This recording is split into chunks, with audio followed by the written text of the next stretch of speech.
PBS warns that the following programme contains material that may be distressing to some viewers. Australians of this generation should not be required to accept guilt and blame for past actions and policies over which they had no control. We committed the murders. We took the children from their mothers. Represents the most blemished chapter in our history. There has been a disregard for human rights. We are dealing not with far past history, we are dealing with contemporary history.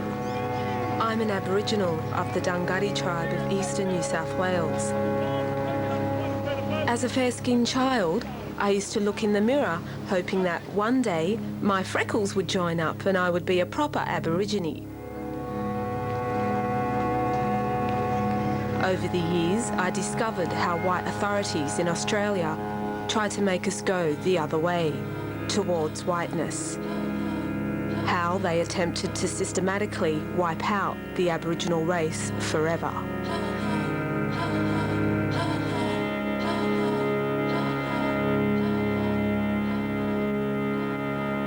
Where's my family?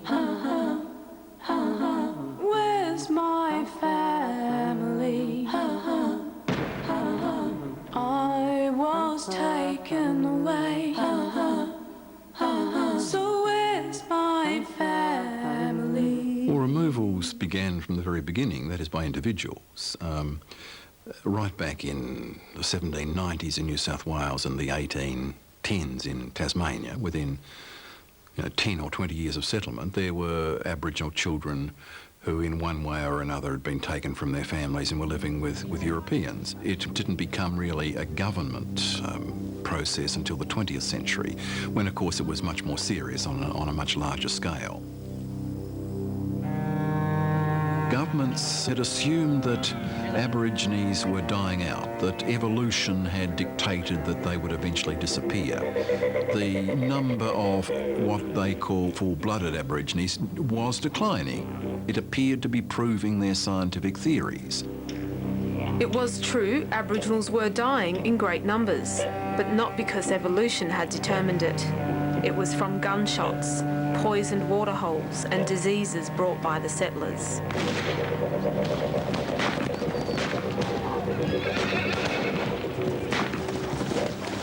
The newspapers, the parliamentary Hansards, the diaries, which set out the Australian record plainly and clearly in black and white,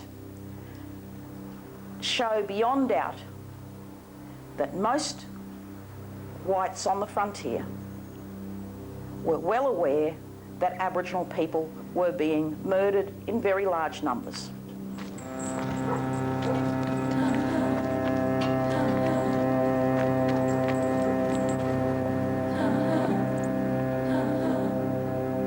In the early 20th century in Northern Australia, there were few white women. And because there were no white women, sexual liaisons were conducted between white men and Aboriginal women.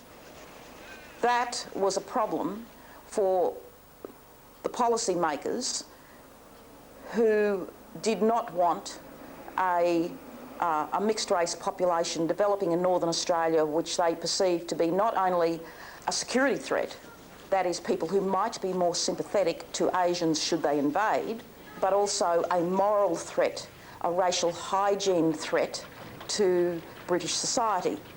By the 1920s, they came to the realisation that the half-caste population was increasing rapidly. Now, in North Australia, that began to worry them very greatly because it looked as though eventually, and often within a short space of years, the half-caste population would outnumber the European population, which wasn't growing quickly at all. One of the policies that was quite clearly decided in the 1930s was to solve this problem by marrying half-castes into the white population and absorbing them biologically. To do that, they wanted to take the children away. The so-called protectors of Aborigines got sweeping powers through legislation to control marriages and to take children away. Any child of any Aboriginal mother could be taken away by the state and kept for good.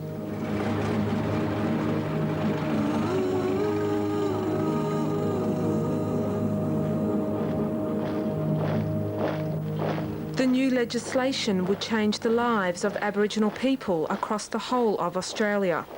Some were placed on government-run reserves and church missions. Others were taken to remote cattle stations, often hundreds of kilometres from their traditional country. From then on, their lives became the property of the state. Bobby Randall was one of those children. When I think of love, I see a young black mother holding a brown-skinned baby over a burning, smoking fire. She's trying to darken its skin so that the baby will not be taken away from her. Although she used charcoal, dirt, and the smoke from the fire, it didn't do any good. Because the day the policeman came, it just happened to rain, and the light-skinned baby skin shone out like gold amongst coal.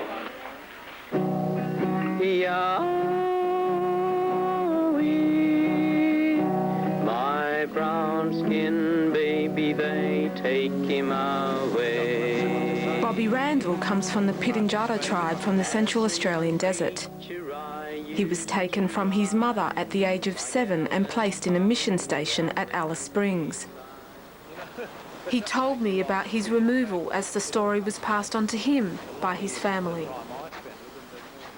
Bill McKinnon came as a protector, picking us coloured kids up. And my case was, he came across here and he said, I'm going to take that boy. And he grabbed you and you put it on the camel. And your grandpa then picked up that spear, wanted to spear him, but everybody jumped on him, you know, stopped him from putting a spear through Bill McKinnon, because they would have been all killed if he did that, you know. When I was picked up at Angusdown Station and then taken towards Alice Spring and placed in the bungalow there, where so many other kids were, all sad and sorry states. I was fed because I did eat. I was given a bed to sleep in, which I didn't like, you know, because remember, I'd just come from the bush, a bush baby, a bush kid, into this dormitory system. I hated the feeling of clothes, so I used to try and get out of them.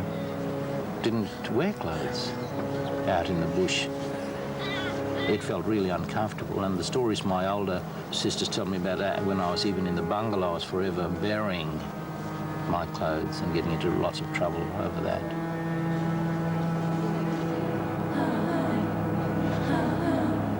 But you know, you had to get used to not having the stars, not feeling the wind, and neither the warmth or temperatures of the climate as it changed. So you lost those abilities of living in that natural environment. I started to shrink and became smaller and smaller because I was no longer a part of what was out there. And it was totally, really a traumatic experience. You know, things that people think is good for them isn't necessarily good for me, you know, as a child. Because I had everything I wanted, just having my family around me. That's all I wanted, was my family.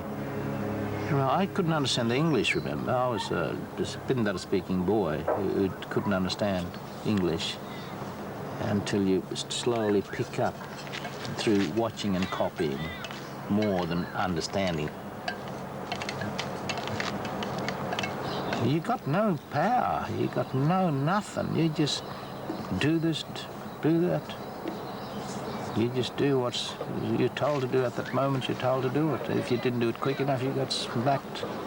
Children's home, a baby came with new clothes on and a new name. Day and night he would always say, oh, Mummy, why they take me away? When Bobby was 11, he was taken from the bungalow mission in a cattle truck to another mission off the tropical north coast of Australia.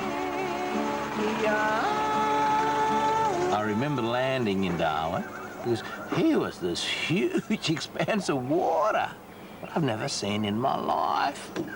You know, and the car pulled up on top and just had to go down this cliff, and there was all this beautiful water. And of course, when you're hot and dusty and you're seeing water for the first time, you're straight in, you know? And my time was, I just grabbed it, went,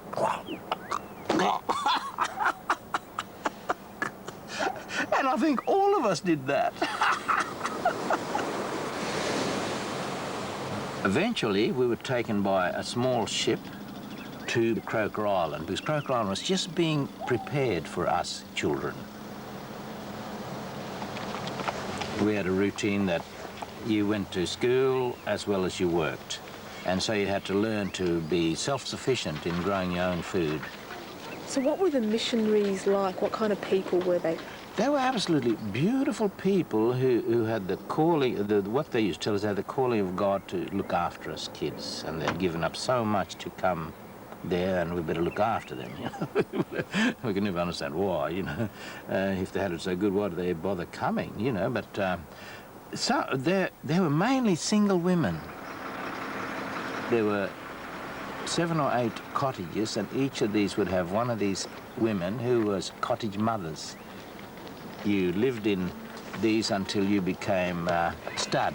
You know, when you started chasing girls, boy, you wanted to sleep with girls, and then you had to get into what they call the boys' house, which they padlocked at 9 p.m. You know, that's the time you start hunting girls. You wasn't allowed to do that. And there's a lot of them there. You know, you was outnumbered 5 to 1. You know, so there's no shortage of beautiful girls to play with. At the age of 16, Bobby was thrown off Croker Island for challenging the superintendent. Back on the mainland, he began the search to find his mother. The childhood memories were quite strong to me right throughout my life. In fact, one of the key things which helped me go back and retrace and find my family was the name of my mother. Because, oh, you wouldn't believe it, when I left Darwin to look for my family, people started to claim me 300 miles out of Darwin, at Katherine. And from there on, it was at every native camp I visited, every cattle station I went to, I said, where are the Aboriginal people? They said, oh, they're over there, they're over there, over there. And so I'd go, and 6 or 7 women would come up and say, you're my son, you're my son.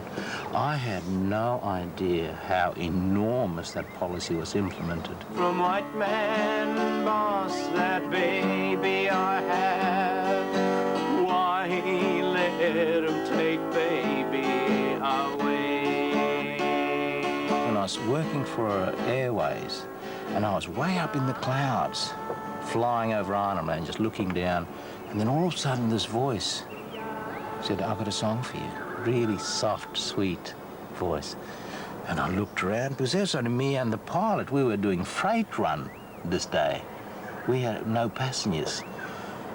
And I looked and I realized, I said, that's my mother, because I was feeling really funny. And then this being sat beside me, and she said, I've got the words for the song, and she gave me those songs. I picked up my pen and paper and I wrote Brownskin Baby in 5 minutes. After years of searching for his mother, Bobby found out she had died soon after he was taken. Upon this earth they never met again.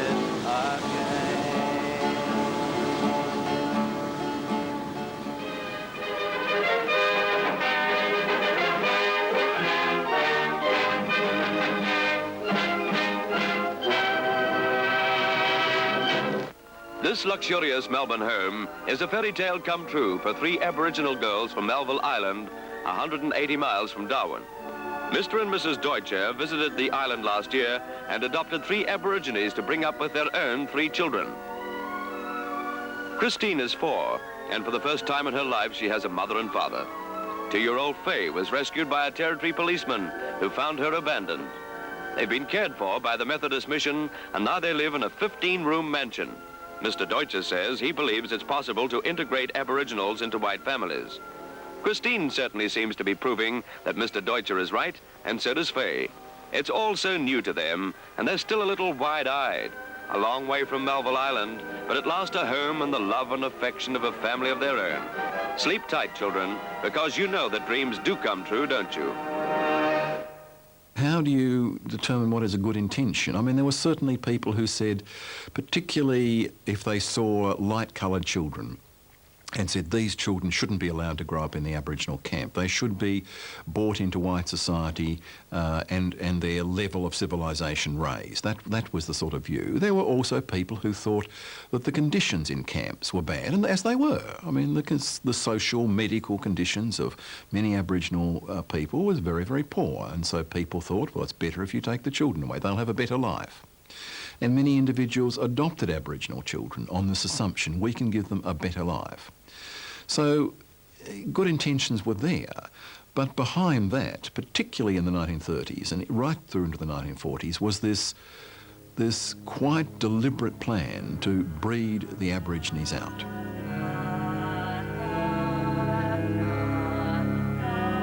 Norman B. Tyndale, the physical anthropologist, wrote the theory of race in Australia, and it looks like a stud book. It looks like a breeding manual for animals.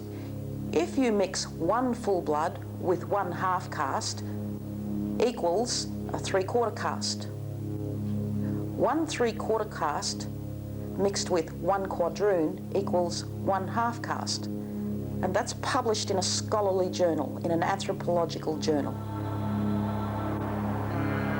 Eugenics was an idea which was extremely important in most Western countries, and the idea was that through breeding you would improve the race or the nation.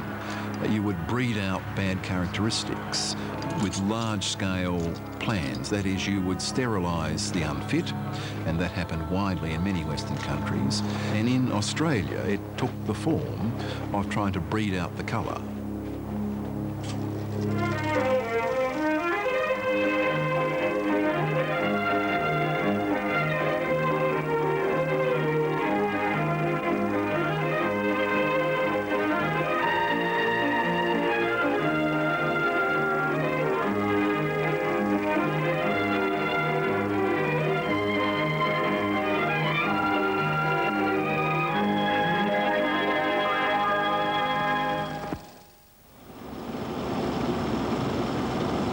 Daisy Howard is a Jaru woman from Halls Creek in the Kimberley area of Western Australia. Daisy was only 2 when she was taken from her family and placed on a mission station called Mullabulla.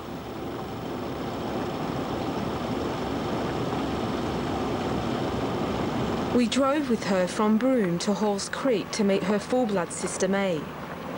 Even though Daisy has gone back to visit May and her family before, Daisy has never heard the story of how she was removed.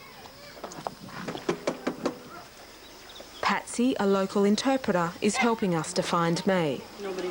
Nothing. Yeah, she takes her. There she is. We've been running all over for a year. Where you went? We go in the car. Come on. All right then. You're gonna come in here now with us? Where do you leave? No, come with us here, right? You tell them a little bit story for us. Okay. Which way do we go? We go out, eh? Huh? We go out now. Yeah. Town, our old town. Should we go where Daisy was born or Daisy was I'm going to say Caroline Pool. We'll go Caroline Pool, eh? Yes. Okay. What more now? Well, we're going to go down here now. Look at this place. That's where Uncle Regan there now was born. See in that corner where that tree? Yeah. Right in that corner where that tree there. Yeah, there.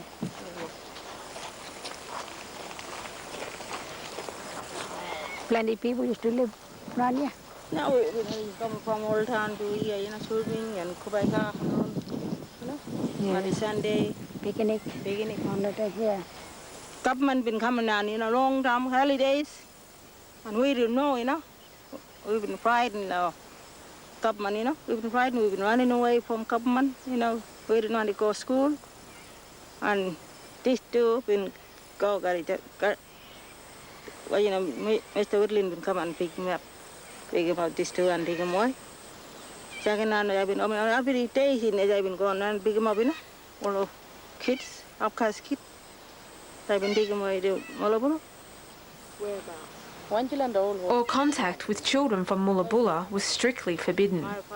May and her family would often camp out on the riverbank near the station so they could meet Daisy secretly. We would always camp in the bush, reserve, you know. But, you know, that Gadia never let me go to Queen, you know, visit him. She must have had good-looking mother and father because she got very handsome face. I found out that May and Daisy had the same mother, but different fathers. Daisy, you never saw your mother again? Never. I never had that life with them, you know.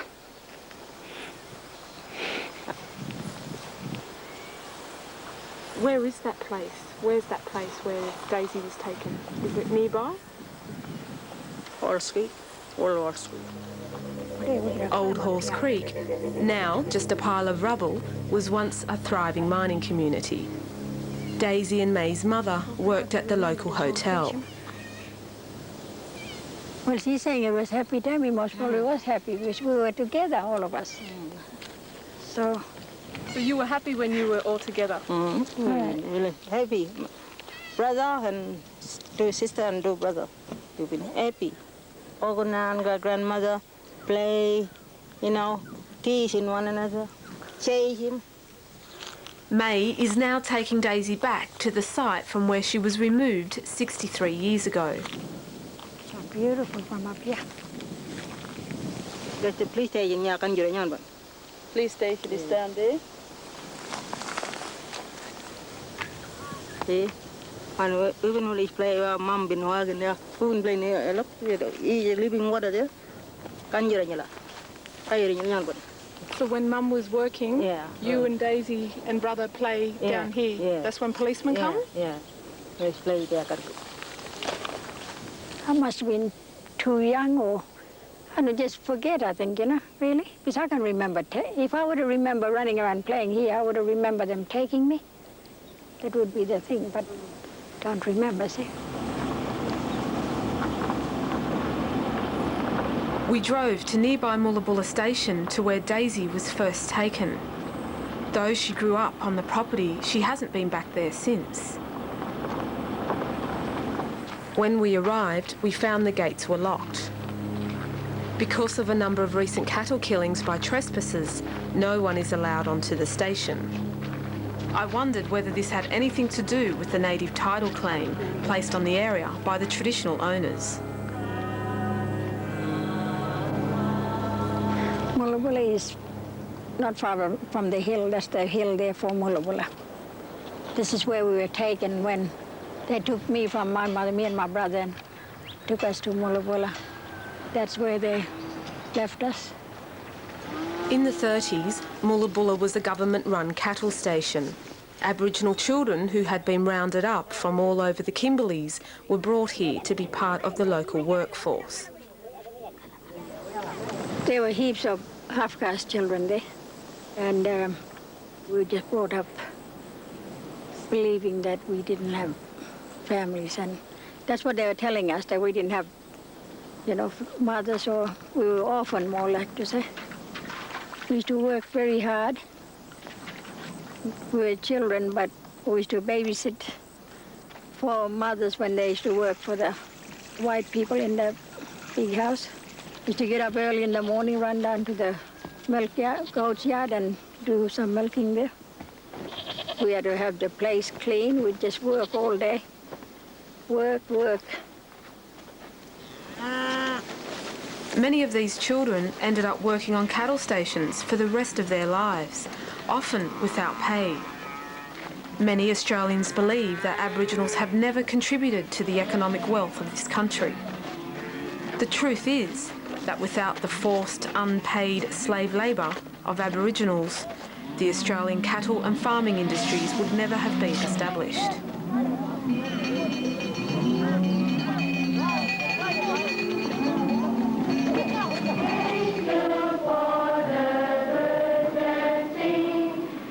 In all of these institutions, whether they were missions or government half-caste institutions, all of them were high security areas. They were fenced, they were policed, and to move in and out of those institutions, people had to have permits, and they had to go from that place to a designated place on the permit, which was basically a letter from the administrator, or they were forcibly removed to another location under the orders of the administrator. Daisy was 11 when she and other Mullabulla children were taken by road to Beagle Bay Mission. This time it was a much longer journey. At some of the stop-offs along the way, many children had the strange experience of actually discovering their real mothers. None, however, were allowed to stay with them. All the children ended up at Beagle Bay.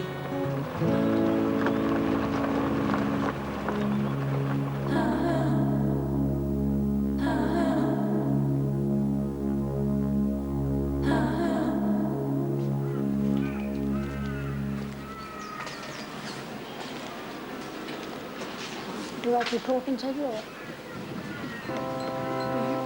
Church was part of our life on the mission. You know, we used to come to church every day.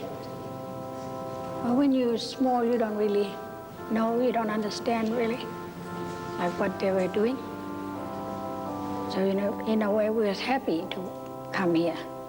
Getting on the truck and coming, you know, for a long drive somewhere, but we didn't know that that long drive gonna last for, you know, like this.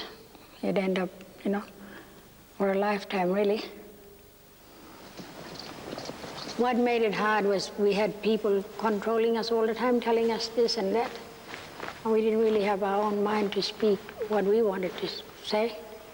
We had someone saying it for us or what, you know, but it wasn't us speaking. When Daisy was 16, she married a man who was also on the mission. Other stolen children were afraid of falling in love. Their Aboriginal names had been replaced with English names. They knew how easily they could end up marrying their own brother or sister. Some didn't find out until it was too late. After many years on the mission, all of Daisy's links with her family had been lost. I really feel for May, you know, I know she's my sister, I really love her. But it took so long for us to get together. Like, that's the first time yesterday, like, we ever talked properly. We never ever talked like that before. So in all those years, that's what I was missing out on.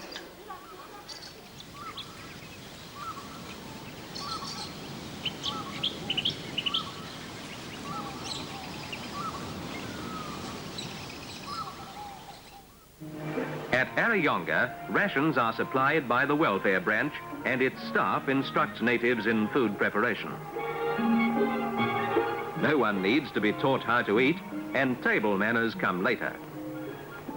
Few people appreciate the selfless devotion of settlement superintendents, nursing sisters, teachers, and missionaries. They leave the comforts of cities and devote their lives and their talents to the difficult task of helping these people towards assimilation.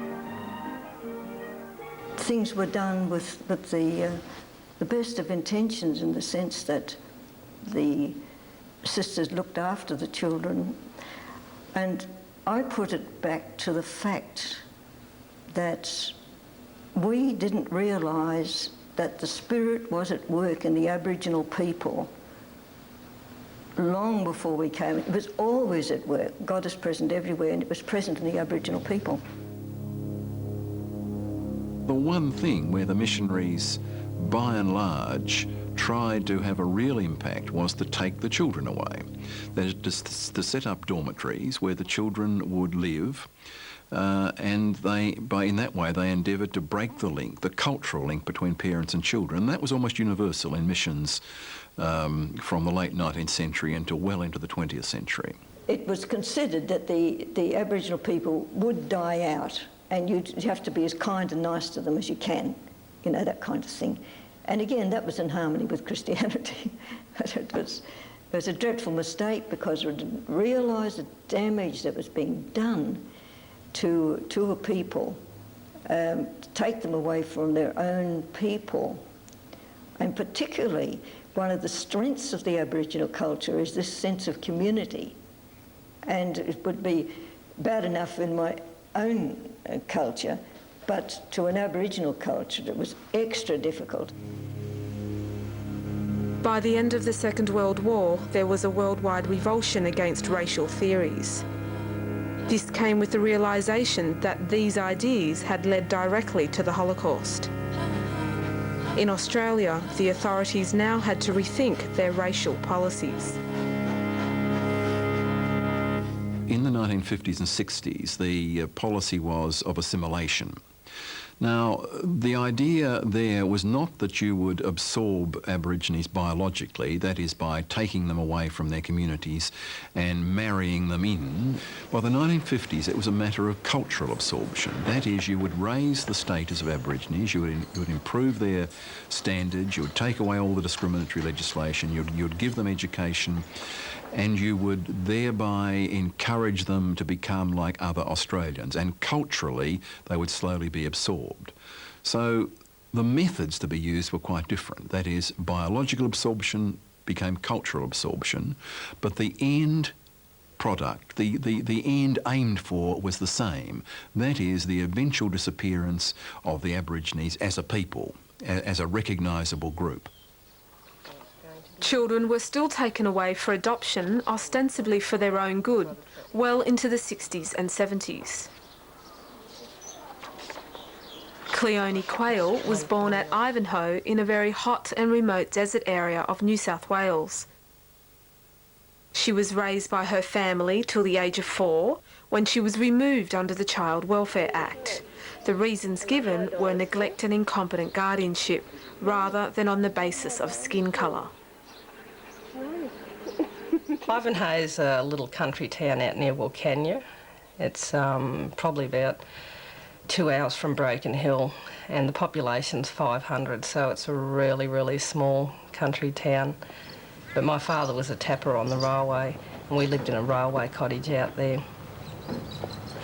We weren't allowed to go near non-Aboriginal people, because the whole community always had that fear of the welfare coming in and taking little kids away. So later on, we moved down to Balranald, and I remember we only had one room, a big double bed, and we all used to sleep in the bed, and I just felt so secure and safe sleeping with Mum and Dad and my brothers all in the big bed together and getting beat in the head by one of the boys. But it was just really beautiful, you could smell your mother next to you or your father, and you just knew you were safe.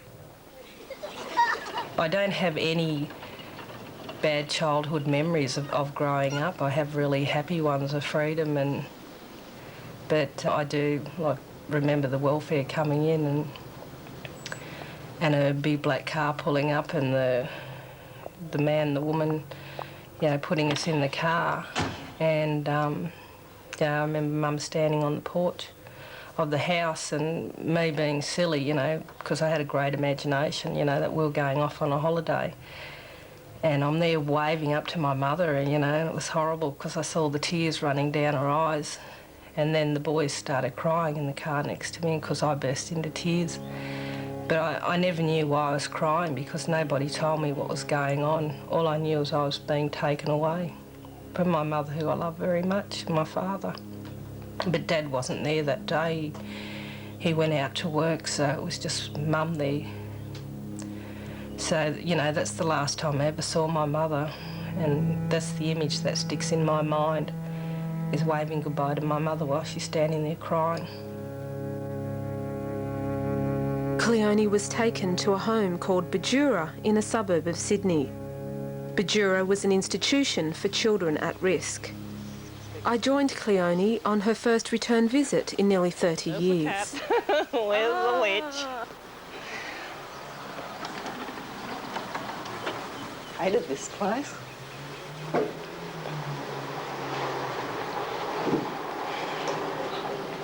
Yeah, the clinic was in there where they used to go and check your teeth and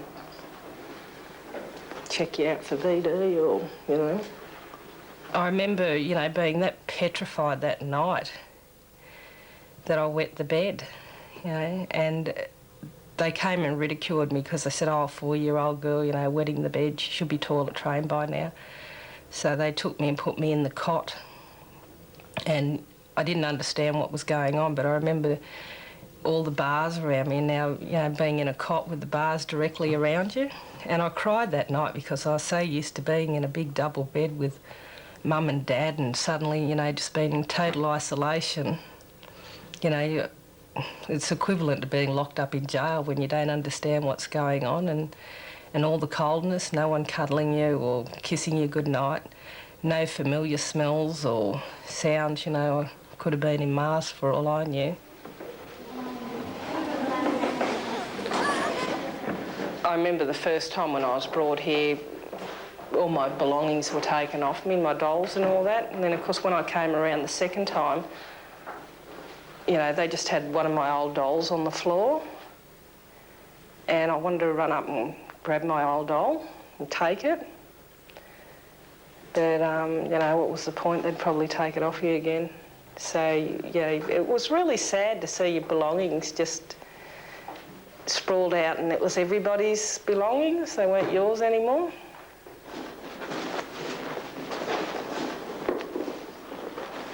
Yeah, I remember going to have a shower and, you know, because I'm bleeding, and I just screamed. I thought I was dying because no one told me what that was about, and being so young, and, you know, went down the clinic. I'm dying, I'm dying, I'm dying. And them saying, don't be so stupid, and just handing me a pad, you know, like I said, I thought it was a Band-Aid, and you just put it there and everything, you know, it'll go away after a while, like a sore. Yeah, so nobody sat down and told me what was happening to me.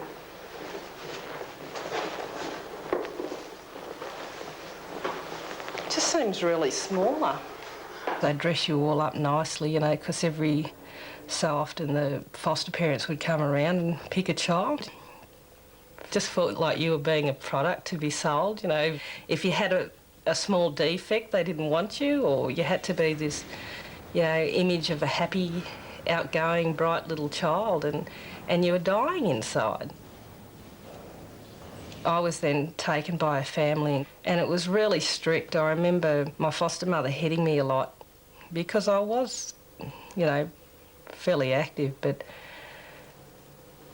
also, you know, because my foster father started sexually abusing me, I became quite rebellious. So I started mucking up and lashing out and breaking things, and, you know, just showing probably all the signs of a child being sexually abused and getting up to a lot of trouble. So my foster mother was forever hitting me with a feather duster. And that's when I became, you know, I started being scared of the dark. Started seeing eyes come out of the wall, you know, just forever feeling like someone's watching me, or... Because he used to hide in places, certain places, and wait for me. If I went to the toilet, he'd hide outside the toilet. And if I went somewhere where I wanted to go, you know, and he turned up, I didn't want to be there anymore. So I just felt like, you know, I couldn't understand why I was being taken from my parents and placed in this so-called good Christian family. You know, and I tried to sort it all out in my mind because you didn't talk about sexual assault back then. My foster mother couldn't understand why I was becoming such a horrible little child. The welfare organised for me to go and be assessed, check my IQ out, and I saw a psychiatrist, and, you know, reading about my file, it says that the reason why she's lashing out is probably because of repressed memory, and that this could have happened when she was growing up with her mum and dad. Who knows what sort of parents they were. Smell still smells the same.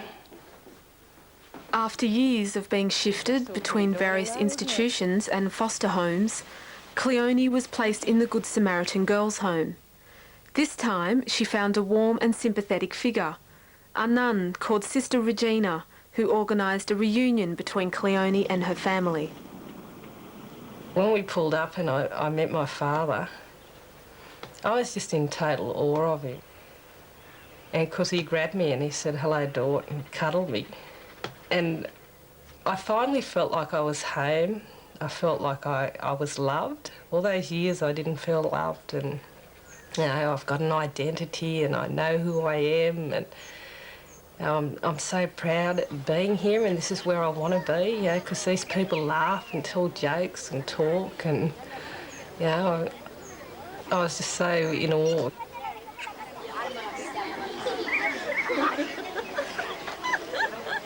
It was really hard for me to go back then because I didn't have family, or even in the hostel, like, there wasn't any Aboriginal kids. And I wanted to be around Aboriginals. I wanted to be around my people. And the only thing the media ever did positive was said that Aboriginal people lived in Redfern, so I was on my way to Redfern.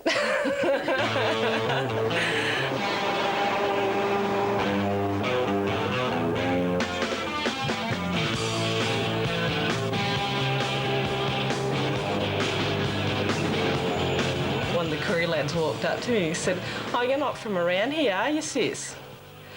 "Oh, no, you know, and who are you?" And because we started talking, and then he told me about the Clifton Hotel where all the, you know, Kooris used to drink in the 80s. And he said, "Oh, you know, you should come down to Clifton. It's where all the Kooris are." Anyway, I lined up with one of my friends, you know, that we'd go into the Clifton that night, and just all these black faces, and I thought I'd died and gone to heaven. You know, I didn't realise there were so many black people that could get together all at once, you know. It was really good to be with my own people because I never ever had to worry about colour.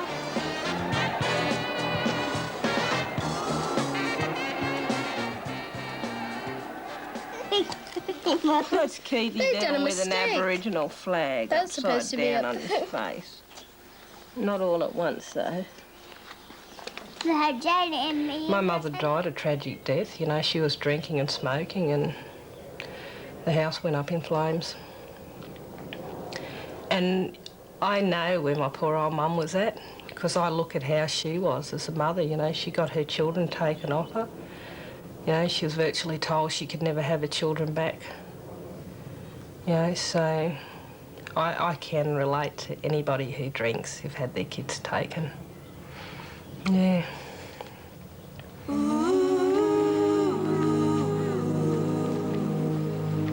Up until the mid-60s, removals were governed by state law. In 1967, a referendum removed that power and transferred it to the Commonwealth.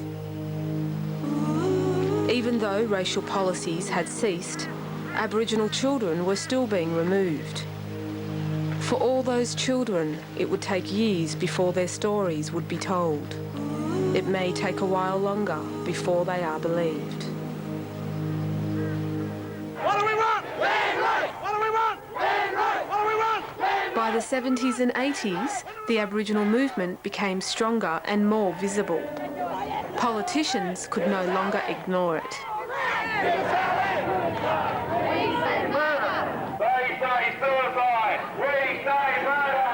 We took the traditional lands and smashed the traditional way of life. We brought the diseases and the alcohol. We committed the murders. We took the children from their mothers. Paul Keating was the first Prime Minister to acknowledge the past wrongs. In 1995, his government established an inquiry into the removal policies. After 2 years of gathering evidence from the survivors, the Bringing Them Home report was published. The report described the removal policy as genocide and recommended compensation. It also recommended an official apology. Like all such reports... The new Conservative government showed little interest in the recommendations. John Howard would only go as far as expressing his personal sorrow. Personally, I feel deep sorrow for those of my fellow Australians who suffered injustices under the practices of past generations towards Indigenous people. We must not join those... Aboriginal leaders wanted more than his personal sorrow.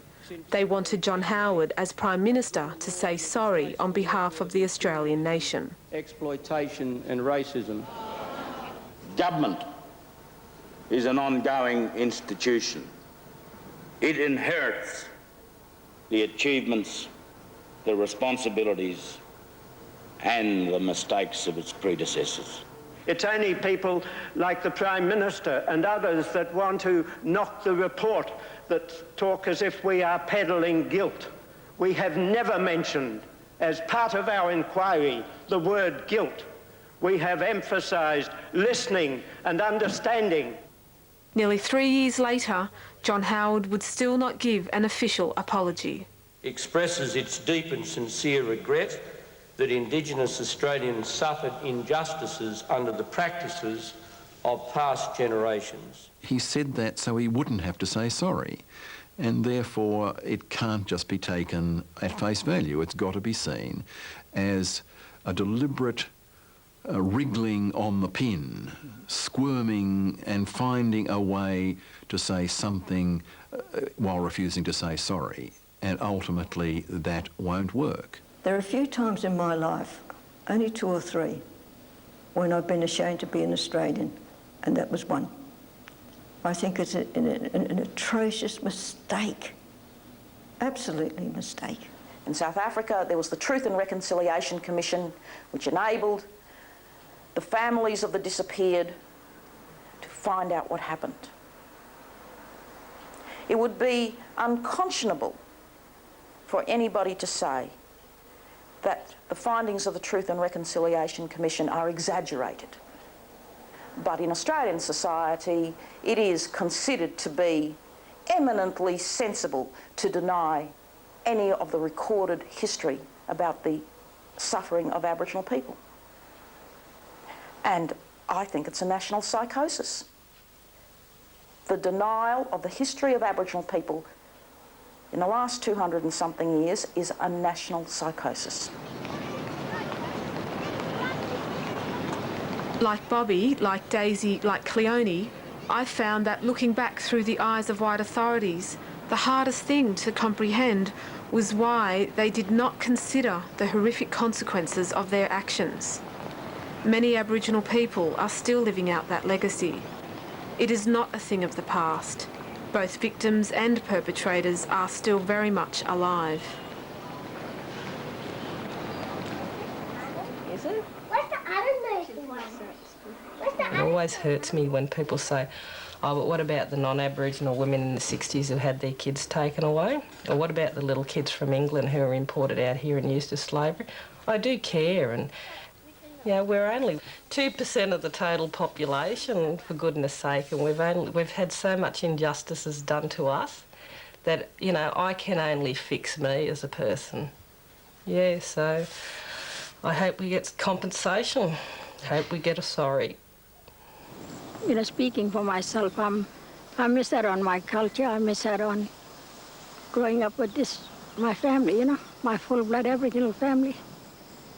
For what they gave me in Mooloolaba, I would give everything back to them to be out in the bush.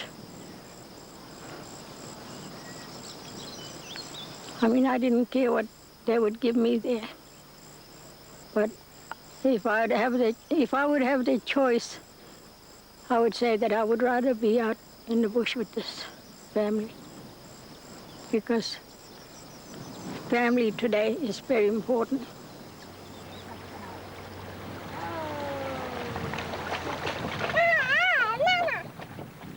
What surprised me is how long the government got away with it. a terrible criminal offence like that was allowed to happen for all those time, and so much unnecessary hurt. And, you know, for what? For what? What they gave us in clothes and so-called better condition, they could have given it to our people, our parents as well, and would have been a lot cheaper, easier, with not as many heartbreaks and heartaches and terrible memories of that terrible experience which we all carry today.